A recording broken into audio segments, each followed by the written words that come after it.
Welcome back to Your Real Estate Voice with Barb Schlinker. It's the weekly radio show that informs and educates you on how to buy or sell real estate, and it does it with Barb Schlinker, the owner of Your Home Sold Guaranteed Realty. So the question, Barb, is should home sellers be worried about buyers who make offers on their home and are getting down payment assistance here in Colorado? Most people are familiar with home loans with about 20% down, but should home sellers be concerned about a buyer who makes an offer with a very low or even zero down payment?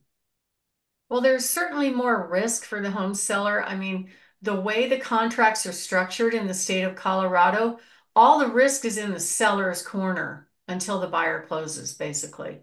They've even set up our state contracts that the buyer could walk away at closing and get their earnest money back if their agent doesn't protect them, but we know how to protect them.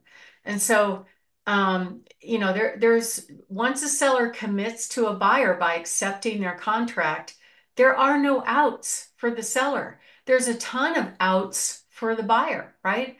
So what if they accept a contract? They basically tell the world that they've accepted a contract. That means the showings have stopped. Now they're starting to pack up their home and get ready for moving, and they're thinking everything's going fine. And then we get very, very close to the finish line. Oh, sorry. I didn't notice that the debt to income. I had this happen to me once where the loan originator didn't properly calculate the debt to income ratio, and it didn't get caught until the very end by the underwriter, and the deal blew up. Okay. That Oh, is a nightmare for a seller because they have to start all over again. We did get it sold, but you just don't know who in that process is going to derail the transaction. And when these buyers get down payment assistance, this is basically the way the loan process works. And a lot of people don't know this, that they'll call a lender, they'll get quote pre-approved. They might even get approved through automatic underwriting. Sounds very cool and very swishy. All it means is they looked at their credit score, they inputted whatever the buyer told them was their income, and the computer spit out, yep, based on that, we're approved. Okay, great. But the actual person that does the loan approval does not even see the file until the very end of the transaction after everything's done, inspections done, appraisals done. Then the loan originator shoves them the whole file and says, see, approve it. And then the underwriter comes back and goes, hold on, Tiger, we got a problem here. Get me this, get me that. And if they can't, the deal could blow up, right? And so that's the worst time for a transaction to fall apart. It's one thing if it falls apart over inspection, kind of early on in the process. Nobody wants a deal to fall apart at all. But if it does fall apart later in the process, it's a problem. So here you got this underwriter at the end of the transaction.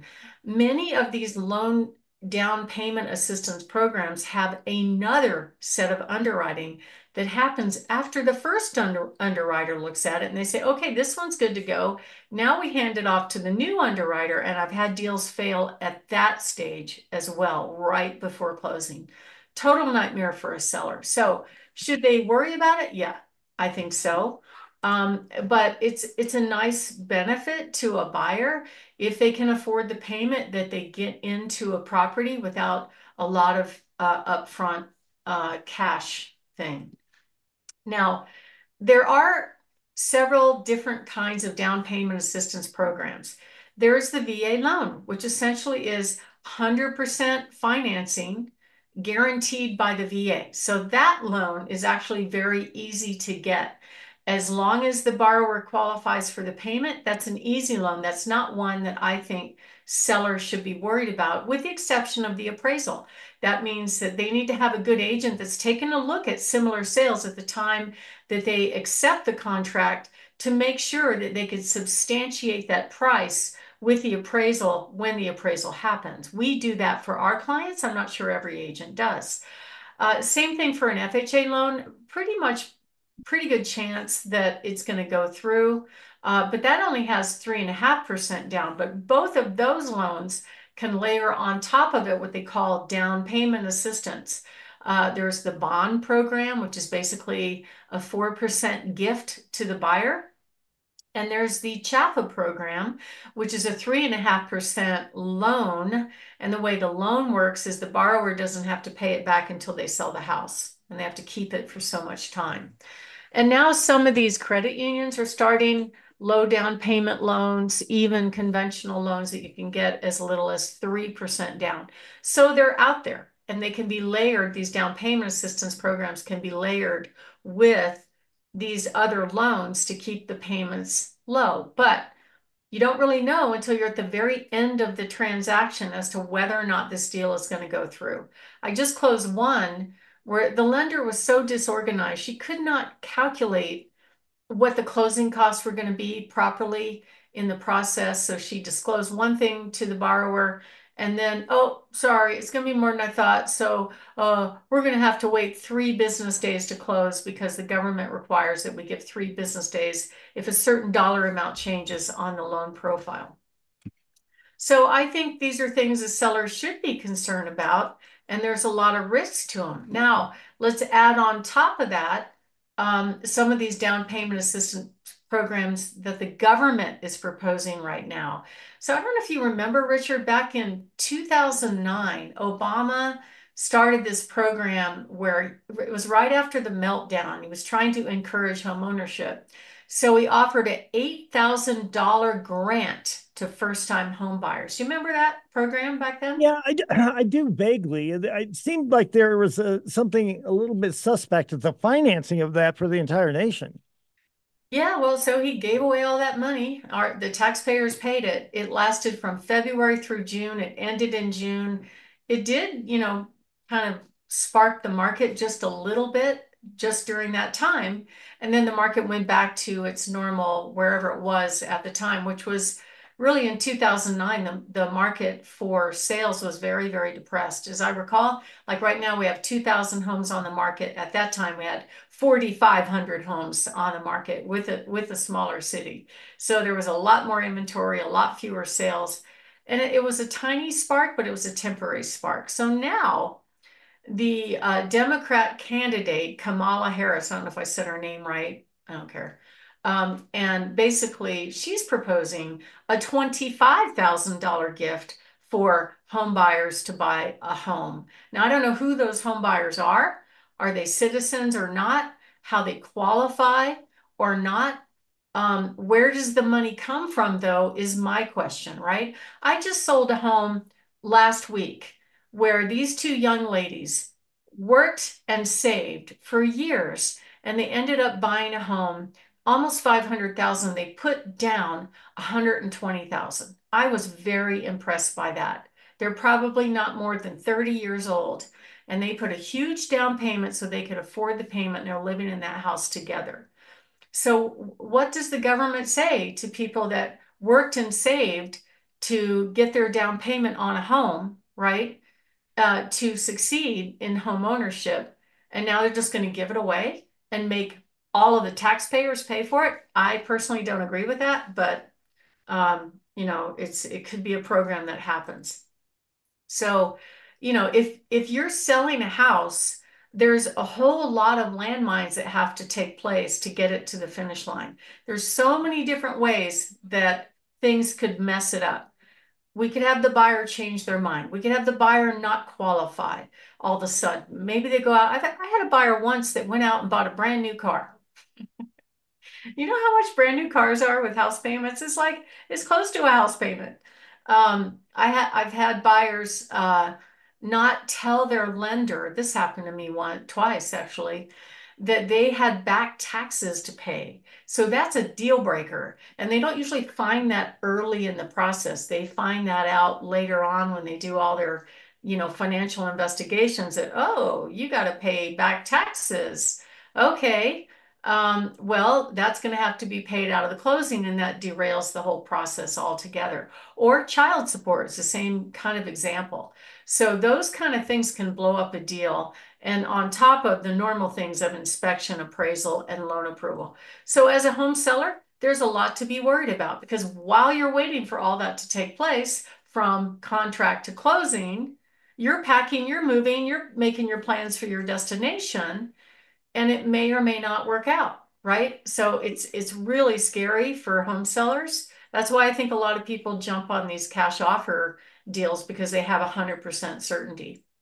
But basically, there's a lot of down payment assistance programs out there. I think it's a good thing if you could pull it off. But for if you're working a buyer getting this down payment assistance, I would really want to sell that to the seller. In other words, give them a little bit more detail than's normal to let them know, oh, they're fine, they're more than qualified for the payment.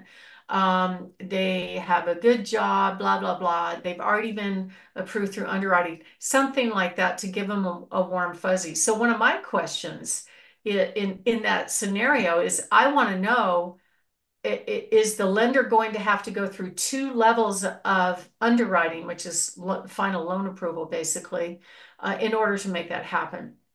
So this is part of what we do when we meet with sellers. We explain to them the whole process, and during the whole transaction, we explain to them the process because they're not going to remember everything I say for the first meeting. The first meeting is about seeing if they want to let us handle the sale. We'll give them tips on what to do, what not to do to get the house ready for sale, and also give them a really good idea what their home will sell for and show up with multiple cash offers to give them options. So if you're interested in doing that, give us a call at 719-301-3900 or go to barbhasthebuyers.com. Richard?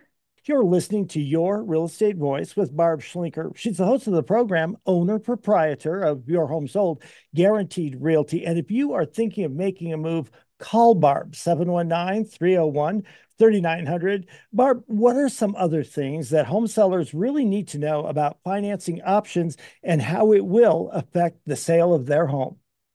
Well, first of all, you want to make sure you hire an agent that really pays attention and investigates the status of the buyer. How much homework have they done? If they've just called a lender on the phone and gotten a verbal, hey, if everything you tell me is true, yeah, you qualify for this much. There are a lot of lenders that will issue a pre-approval letter just based on that one phone conversation without doing any due diligence. So we dig a lot further with our clients. We want to know, okay, we're about to take our client's house off the market. We want to know how good they are to make this transaction happen. Um, and I think there are some lenders that make mistakes sometimes. Everybody's human. You can make mistakes. There are plenty of landmines too with a first-time home buyer in particular, just because they may not be really educated properly about the process. I had a lender on the carpet just a few weeks ago about this because her buyer went out and bought something he shouldn't have purchased during the transaction. And all it would take is to go to one of the furniture stores and sign up for 5,000 in furniture for your new house before closing. Some of those stores offer no payments for 6 months, and the problem is it shows up on your credit as if you owe 5,000 a month. And that can derail the process. So I've had that happen before. So you really have to educate, make sure the buyers are educated about what they have to do to behave to get it to the finish line. Don't buy anything other than normal, food and groceries and gas until closing. And then you can shop till you drop. So that has to be relayed to them. And I'm not sure everybody really knows how to do it. Other issues happen on appraisals. Condition of the home could be an issue for appraisers, that kind of thing. But we can guide our home sellers through the whole entire process. My name is Barb Schlinker. I'm the broker owner of Your Home Sold Guaranteed Realty. Barb has the buyer's team and the host of this show, Your Real Estate Voice. So if you are thinking of making a move and you want to know what your home will sell for in this market, how much you'll put in your pocket when it sells, you want to see our cash offers, give us a call, 719-301-3900 to go to barbhasthebuyers.com. Richard? We're going to take a short break. When we come back, we're going to be talking with Barb about how commissions used to work and how they work right now, plus Barb's hot new listings. You don't want to miss those.